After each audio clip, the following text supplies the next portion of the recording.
Që nga koha kur marrëdhënia me Amerikën është bërë pjesë e debatit të brendshëm politik, është politizuar deri në atë pikë ku është relativizuar deri në parëndësi, të themi, deri në atë nivel që të quhet e parëndësishme në debatin publik apo në politikën e jashtme të Kosovës, kjo dilema e turpshme. Ka thënë vetë ministre e jashtme Gërvalla. Dilema e turpshme se nga duhet të rreshtohemi. Prandaj unë mendoj që këtu është bërë thyerja e madhe në këtë trajektore normale të transformimit të kësaj marrëdhënieje me SBA-n. Mësua rruga se sen ka vështirë t'i thuhet jo dhe SBA-s.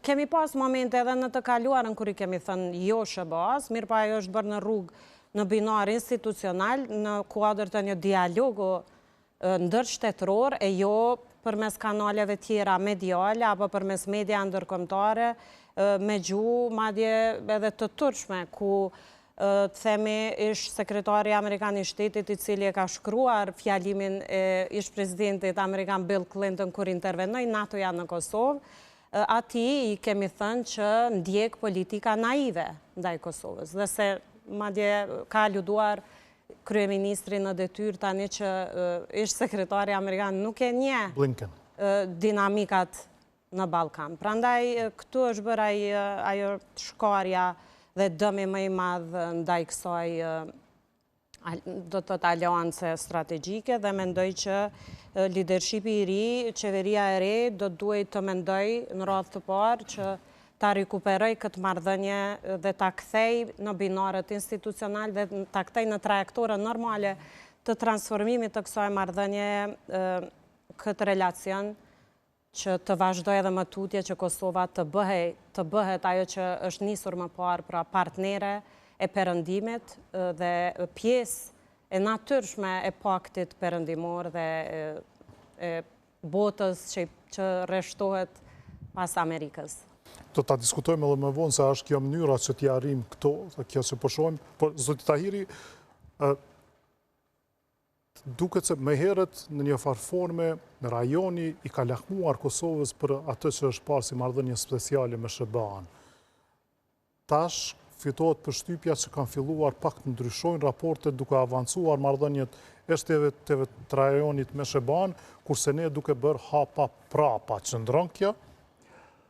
Është një rrezik potencial që në terrenin e aleancës, jo marrëdhënieve bilaterale, por në terrenin e aleancës shqiptaro-kosovare dhe të Shteteve të Bashkuara të Amerikës, ka synime shumë të mëdha dhe po japën miliona euro, sidomos nga Beogradi, që t'i fus hundët pikërisht në këtë aleancë. Do thotë që të merr elemente të aleancës Kosovë, Shtetet e Bashkuara të Amerikës, që Beogradi t'i përvetsoj ato për vete. Prandaj edhe politikanë të ndryshëm në Serbi, duke filluar pej presidentit të tyre, janë duke nejt non-stop në për mediat amerikane, të cilat kanë shumë fuqi dhe kanë shumë shikueshmëri dhe po ashtu fuqia politike nuk ju mungon fare, duke thënë se në Serbi po pritet me ëndje, do thotë kjo është fake news, por Amerikanëve ju shitet si e tillë, ju po pritet me ëndje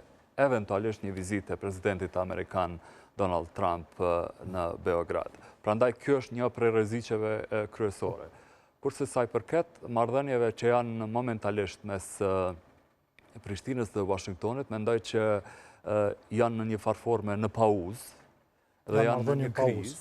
Kjo për faktin se që 2 vjet që e kemi administratën Trump, zyrtari më i lartë që e ka vizituar Kosovën ka qenë Brendan Hanrahan, që është zyrtar i shkallës së 2 ose të 3 në Departamentin Amerikan të Shtetit.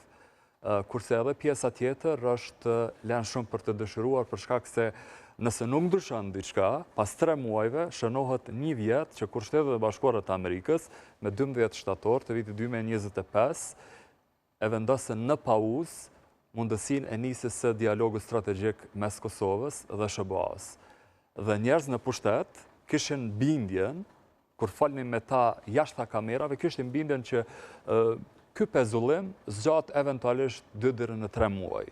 Por nëse nuk ndryshon diçka për 3 muaj, atëherë do të bëhen 1 vjet që kur Washingtoni e pezulloi nisjen e dialogut strategjik me Kosovën. Dhe nuk ka pasur hapa për të përmirësuar këtë marrëdhënie. Ka pas fare hapa për shkak se ata e kanë pezulluar. Dhe tash këtu hyn edhe ideja e kërkesës për kyçen në gazin amerikan dhe gjithë ajo infrastrukturë që kërkohet mos të hymë në detaje për shkak se njerëzit po e shpjegojnë shumë mirë, sidomos oda ekonomike amerikane, por këtu në Kosovë po e shpjegon shumë mirë edhe oda ekonomike e Kosovës.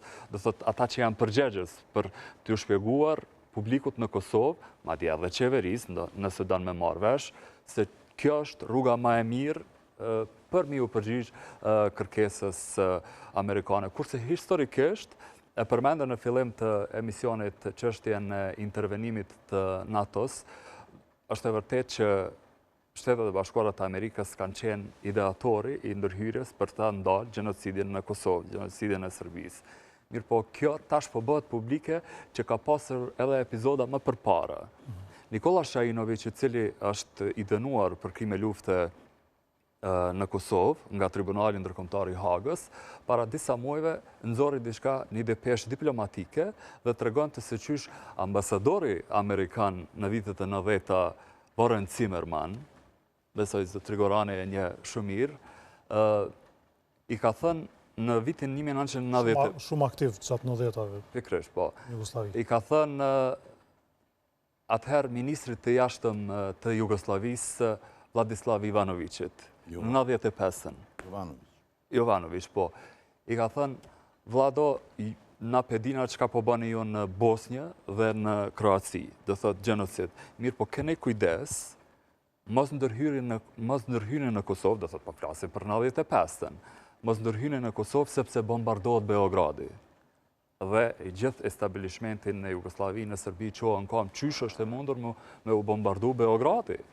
Dhe 3 vjet më vonë ndodhe e njëjta, do thotë që është bombardu. Do thotë këto janë epizode të cilat janë shumë të rëndësishme për marrëdhëniet historike që e kanë Kosova, ashtu edhe Shqipëria me Shtetet e Bashkuara të Amerikës, dhe prandaj e përmenda mungesën e vizitave të larta nga Washingtoni për shkak se tash krejt po kthyrët se sa qeveria në detyrë, ose qeveria arshme e cila mbasi nuk do t'jetë në detyrë, është e gatshme që të bashkëpunoj me Shtetet e Bashkuara të Amerikës në fushën ekonomisë, sepse ai zyrtari që e përmenda vitin e kaluar kur ka qenë këtu, ka thënë që vizioni jonë është paqja në sidomos mes Kosovës dhe Serbisë me zhvillim ekonomik. Prandaj edhe marrëveshja e Washingtonit e 4 shtatorit të 2020-s ka epizode shumë ekonomike. Dhe shuajtur marrëveshje ekonomike.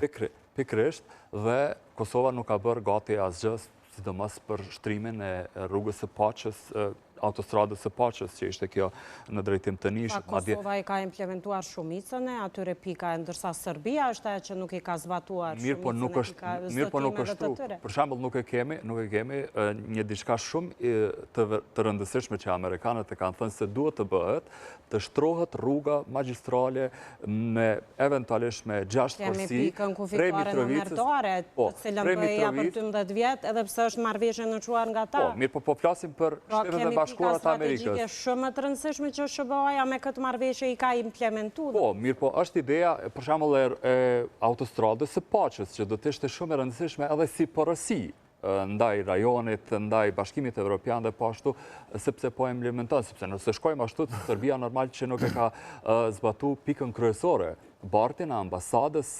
në Jerusalem, nga Tel Avivi në Jerusalem, dhe kjo është udhëhecia në Kosovë, qeverit, jo vetëm kjo, po edhe ajo më përpara nuk ka ditë me materializu edhe mi tregu Shteteve të Bashkuara të Amerikës që, shihe, Serbia nuk po e implementon një nga pikat kryesore të marrëveshjes së Washingtonit. Prandaj këto janë shkarje politike dhe diplomatike të cilat po shënohen në Washington, do thotë, sepse në Departamentin Amerikan të Shtetit ka njerëz që marrin shënime ekskluzivisht për Kosovën dhe po ashtu për Serbinë.